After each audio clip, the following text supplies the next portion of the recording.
And this is for this academy called LifeWise Academy, which is permitted. It is not violating the law to bring Bible study to the public school day. I'm going to play you a little bit of this news report. As you watch it, I want you to remember this is allowed to be done, but is it problematic to you, even though it is legal for it to happen? Mates head to the library. This group of Whitehall School District students in Ohio put on matching shirts, board a bus, and head half a mile down the road to church. There, elementary students like Emmanuel and Savannah Brady pray Amen. and study scripture. He approached the Philistine. This is LifeWise Academy, a nonprofit bringing the Bible back into the public school day. The learning really helps you learn about Jesus and what happened in the past. How popular would you say it is at school? Mainly, like, the whole class is, like, over at LifeWise. LifeWise started in 2018 with 2 schools. Today, it partners with more than 300 schools in a dozen states. It's funded by private donations, and it's legal, so long as it's optional, off campus, and not during essential classes like math. Though to some, it represents an increasingly blurry line between the separation of church and state. Doug Shoemaker, a Whitehall administrator, says the district has allowed this kind of program for decades. We neither discourage participation or reward or encourage it. Dad Daryl Brady says LifeWise lessons positively motivate Emmanuel and Savannah. Do you think church has a place in school?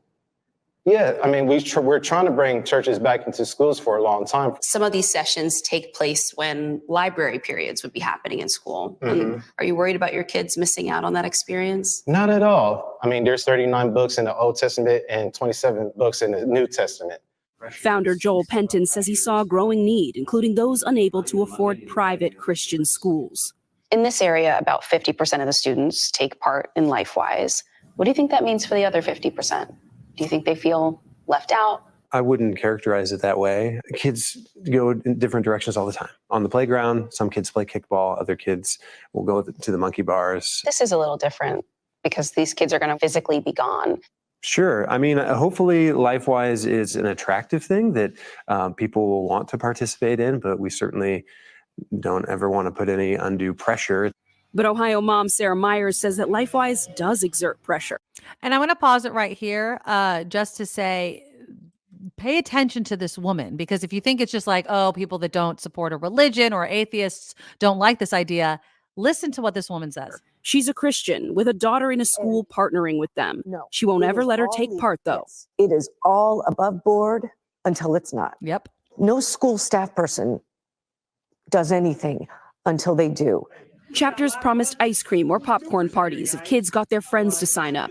Another Ohio mom sent NBC News this note her child received from a classmate on LifeWise letterhead, pre-written to say, "My favorite part of class is," the classmate writing everything and inviting the child to join LifeWise. LifeWise told NBC News that like many youth groups, they offer incentives for students and families to learn more, and that they are no different from other organizations that advocate for the policies they believe in. What do you think LifeWise is trying to do? Influence, slant, if you will, public schools. Joel says he pays little attention to critics. In the United States, there are 13,000 public school districts. There are 50 million public school students. And he hopes to make biblical lessons available to every one of them. All right. So what do you think? Now, again, this is above board. It's legal. It's not funded by the school. It's not taking any funds away from public education. This is optional. Parents are signing up their kids for this. Mindy says, no, keep your religion to yourselves. Other people have their own idea of what they want. If you had the if you believed in a religion, whatever religion you're choosing, this of course is Christianity. Yet you couldn't afford a private education to bring that religious education to your child. And your school was offering this, and I'm comparing it to possibly something like an elective, right? Like, so if you do, I'm not that painting and religious studies are the same thing, but it's part of the school day. Not everybody needs to take part of it. Is there something specifically wrong with that? this is all kinds of BS. This is not right. It should be outlawed. It should be illegal. They're tricking people into this. This is horrible. Well- you see, they're trying to proselytize and get the kids to come over there so they can then fill their brain full of mush. Are you kidding me right now? Well, that's the part that bothers me. It's the come, you can have ice cream. What kid's not going to want to have ice cream? What kid's not going to want to hop on a bus and leave school like a field trip? My kid would be like, Mommy, I really want to want go. to. And then I'm the bad guy for saying Right. no. That's the problem I have with it. You know, And what if it was not Christianity that they were preaching? What if it was the Muslim religion? right. Then there would be an outrage. Oh, this can't be part of our school You're system. indoctrinating our children, right? Are you kidding me? Mhm. At school recently, a little girl, right before Easter, tried to tell Jacob the story of the crucifixion. Now, we're not religious, right? So Right. my kids are woefully unprepared for a discussion like this, and he doesn't even know the story, right? Oh, okay. So this is not a good scene. So he comes home asking questions about, Jesus and dying and being crucified and bloody on the cross and like very graphic details. And my husband's like, there's a kid proselytizing at school. And Jacob's like, no, she just told me the story. That's one kid. Imagine if it was a group of grownups Yeah. trying to teach all these things to my child. No, Yep. there's a reason we don't send him to Holy Roller School. I would be outraged. This is not cool. Now, again, I just want to reiterate, it's legal though. So, but I loved how that woman, who again is Christian, said, she's like, it's above board until it's not, right? They haven't done anything wrong until they do. Now, again, we can't accuse people of violating the law if they haven't. We can't. And also, this is how I feel. As someone who went to a religious school my entire life until college, I don't know any different, right? I don't know any different, unfortunately. And I will say, unfortunately, I can't afford to send my kid to any school that they want to. I can't afford to send my kid to private school, let alone a Catholic institution. I instill the religion and the morals of whatever I want to on my own time. That's what I think that these parents also need to do. There's nothing stopping you from taking your kid to Sunday school, right? You go to class or you go to mass and your kid, I don't know what it is in every other church, but the group of kids, they're brought to the front, they're taken into like a different room during mass and they learn their Bible stories. Why can't that happen? Why does it have to happen during the school day? And the only thing I could think of is because they want to draw other people into it. If it's parents that are already religious doing it, fine. But if you're trying to convince other people and using your kids to do that as well, they're going to go on the playground. They're going to be talking about, they're going to say, look, I had ice cream and I had popcorn and I got to watch this movie. Yeah, it was Veggie Tales or something like that. But I got to do all these sorts of things. Don't you want to come with me? Don't you want to come and have all of these things? And again, I'm not against it because I was raised in a Catholic upbringing. So I don't know any different. But if I'm like Kim, who's like, I don't want that in my school, it's going to influence these kids. And so they're not free and there's not a clear separation from it. Yeah. And everyone keeps bringing up like the Satan, the Church of Satan and whatever. And Kim brought up, Muslim education. Exactly. If you're going to do it for one, do it for all. Set out to all these parents, hey, if you do participate in a religion, do you want to work with an organization that can every day get a bus with popcorn and ice cream and bring your children? Make it actually really, fair. That's the price of admission to the Christian religion, popcorn and ice cream. Well, that's and then they get a hold of your kid and they're like, let me tell you, all the stories are true. Yeah. Okay. I mean, again, it's Mara says we went to catechism before our preschool. We learned it all. Yeah. It's Doug says my mom made us go to Baptist Sunday school. We did, however, say the Pledge of Allegiance in elementary public school. Mama Three Boys, when my son was in preschool, their music teacher was teaching them yoga and about their aura and energies. Even as a progressive Catholic, it made me extremely uncomfortable. Interesting. That's interesting, Mama Three Boys. Can you elaborate on that? I wouldn't have thought of that as religious. I would have thought, she's a bit of a hippie crackpot, but that doesn't really indoctrinate anyone to anything. No, but obviously, like the yoga, I guess that's all true. sorts of things people equate to a religion. Christianity and Catholicism is one of the Yeah. is one of the major religions in this world, and with it comes baggage for some people, Yeah. right? It doesn't for me, but it does for a lot of people, and Did and we need to respect that. did the guy in the video Mhm. that the woman was interviewing, did he give you kind of a creep vibe? I knew you were gonna say that. He totally gave me a creep vibe.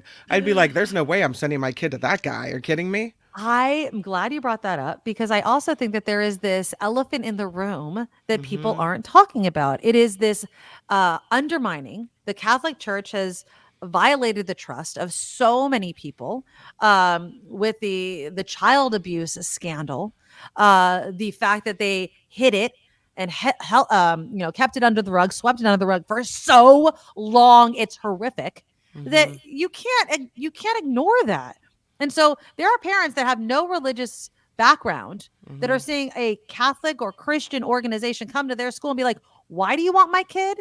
Why do you want to take my kid on a bus to another location every day during the school day? No, I don't want that."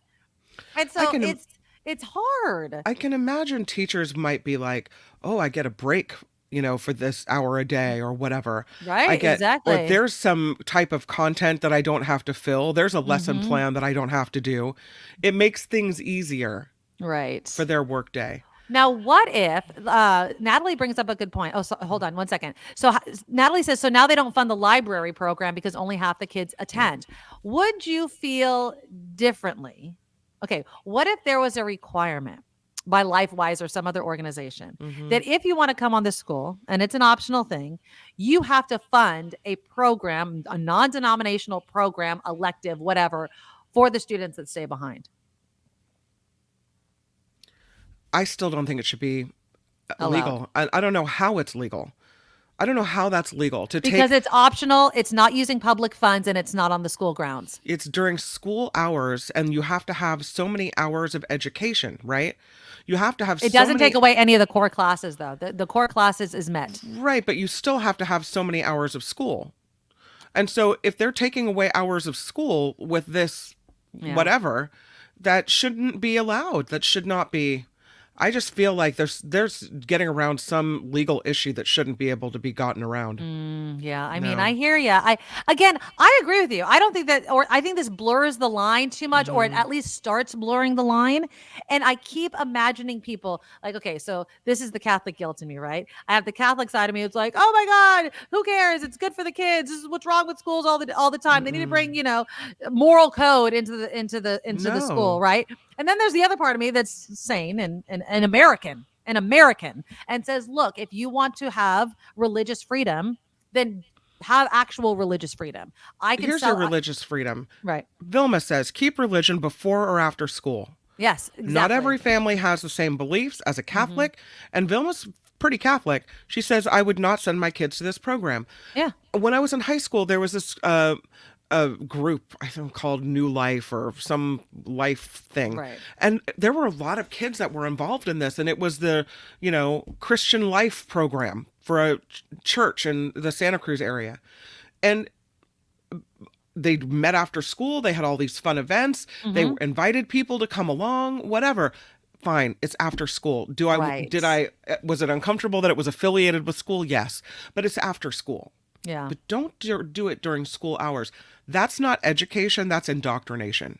All right. They're indoctrinating kids into a religion, and they're doing it by luring them with popcorn and ice cream like a molester in a car. Yeah. It's gross. That's gross. Brian says religion should be kept for a family expression, not publicly funded school. Mhm. And that's the thing. It's if religion is very important to you, you introduce it into your family's life Yep. with school or without school, right? And this, and I'm going to call it an excuse. This excuse that families can't afford religious education ignores the fact that you can go get your religious education every Sunday at church if that's what you choose, or whatever day your Mhm. religion happens to worship. And that's where I kind of fall on this. The lady Beatrice says, I saw an article about how there's a decreasing number of people claiming religious affiliation, and it scares me. What's being done about this? Nothing. It scares you that people don't participate in organized religion. I'm assuming that's your question, Lady Beatrice. I think it's because, and again, because the Christian Catholic religion is one of the most is one of the largest religions in the world. I do think it has to do with the fact that religion has gotten politicized. I think the child abuse scandal. I think there's a myriad of reasons why people are moving away from being religious and pushing towards. It used to be the joke, like, I'm not religious, I'm spiritual, right? Like the hippy dippy type of people that Yeah. you kind of imagine. But I think there's a truth there. It's like, I want to have a relationship, let's say, with a God or Allah or a higher power or whatever you want to call it. But I don't like being told, I have to believe a certain thing, hate a certain person, those sorts of things. I think that's what people are pushing away from. I know that's what I've pushed away from. Like, I believe in God. I was raised Catholic. I believe in God. I like the rites and rituals of how I choose to worship. But there is no way in HE double hockey sticks that organized religion of human beings that are fallible are going to tell me to hate my neighbor because they told me to. That's not happening. So if that makes me a bad Catholic or a lapsed Catholic or whatever label you want to put on it, fine. But I feel good about myself, right? And I'm not going to hate people or think that they're sinners or tell them that they're going to hell or doing any of that BS nonsense just so I can be a good Catholic. It's not going to happen. So I don't participate in organized religion because of that. So I think that's why it's happening. I fundamentally disagree that in order to be a good person, you have to have religion. Oh, absolutely not. Yeah, you don't have to. I mean, I can raise my kids to be, we don't hurt people. We don't say bad things about people. Right. We're kind when to others in the world. We're kind to animals. We're kind to creatures, whatever. I can raise them to be good people with good morals, and I don't need the 10 Commandments to do it. Yeah, exactly. And you don't. I mean, I always say, when you're doing good because you feel good, right? Yeah. Like, when you're doing bad because you feel bad. Now, whether you think that that's God talking to you or just being a good person, it's part and parcel of the same thing. Just do good to people, right? Very true. Eric says people are scared away from religion because all they're seeing on TV are the extremists. That's another great point. My old roommate, I have actually 2 roommates that are extremely Catholic, like organized religion Catholic, both of my former roommates. And one of them very much more liberal than the other. One's conservative, one's liberal. And extremely on both ends. And yet they're both Catholic. They're both Catholic. They both worship the same way, go to church all of the time, baptized, first communion, confirmation, everything. Wow. But their politics are totally different. But you know what I mean? So it's not as if, oh my God, there's a spider on my wall in front of me and it's making me scared. Hold on. Oh, are you home alone? Yes. How big is it? It's like, oh, fuck. Sorry. Oh. This is something I would do. I would do some news, but this is way too entertaining. Honestly. I know. Hold on. Oh, this is some good times right here. I really love it. Was it a big spider? Like it was big enough. Oh my God, my heart is just... Did you kill it or just knock it on the floor and now it's crawling up your leg? I killed it. Oh my God. But now I've got this stain on my freaking wall. Oh, I'm so sorry. Now your wall is full of spider cream. No, that was great. I mean, I enjoyed that very much. It's like it knew I was talking about it, and it kind of like, sorry, just a little inside baseball. So I have like these cushions to try and like stop the echo because I'm right up against the wall. And like the minute I talked about it, it kind of jumped onto the cushions, and I was like, no. I'm so sorry. This is much more exciting than the Jesus out of me. Oh my God. OCB says it was a fuck spider. Yes, it was indeed. Don't worry about it. We all enjoyed that, I think, so much. I'm so sorry. Marilyn can't stop laughing. That was so frightening. That was so frightening. My heart is beating out of my chest. Sorry. Louise says, can't get that entertainment gold on KGO. Absolutely not. Oh, Mindy's all for the poor spider. Oh, I know. Sorry, it was dying. You came into. I tell insects, rodents, you can live your life. Just don't cross my path. I am so sorry. It was a Mary sign. said it was a sign from the Lord. Or the devil. I freaking have no idea. I am so sorry. That was just like it. Just. It's a sign. That's like I don't understand being afraid of bugs. I know. Okay, like Spider I cream. know, like we were That's totally what's talking left about. behind when you kill the spider on the wall and then you have to clean it up. Yeah, and you Yeah. know what is unfortunate is that my rental house that I live in, they put flat paint everywhere. Mm-hmm. So that's not coming off easy. So unfortunately, I am so sorry. Like we were having a really good conversation, but that was No. I will give a room to a spider. I'm sorry. Like Yeah, no, I will too. if there's a Yeah. spider in it, I had to kill it because I'm on air and I can't live with it. I can't do it. Sorry. If I see one that is on the wall and I'm about to go to sleep, I'm out. Oh, until God. it's Yeah. gone. I can't go to Thank you. sleep with a spider crawling overhead. No. Oh my No. God. Sorry. You okay? You all right? Yes, I did it. Wait I till you killed watch it on that my back. own. That's actually really funny. Oh my God. That was just so scary. Okay. I knew when you Get it said the together, F word, woman. we're in trouble. I'm like, oh, we've crossed a line now. Mm-hmm. Kathleen says, oh no, it's just other bugs. Yeah, Kathleen says, you're the most dangerous creature in the room. I know. And I always tell myself, Yeah. I'm like, do you know how I look to a spider or even to a rat or a mouse? I don't care. They scare me. Like, I don't want it near me. Brian says, you woke the hell out of him. I'm sorry. I was Oh like, my what a God. moment. Yeah, that was good. It just came into my purview and the devil sent you that. Or God did is like, stop blaspheming me. Every large spider in my house is named Cotton Eye Joe because all I want to know is where did he come from? Where did he go? Where did he come from? Cotton Eye Joe. Yeah, exactly. That's I know where it hilarious. is and its guts are right there. I was kind of hoping he would have like gone on the paper so I could have showed you how big he was. But he's about that big. I know it's not that big, but it was big to me and it looked really, really scary. Sorry. sorry. Okay. Oh, that's so funny. I think that our topic is over now. I've totally ended it with my spider. Yeah. This is Religion plus schools equals bad.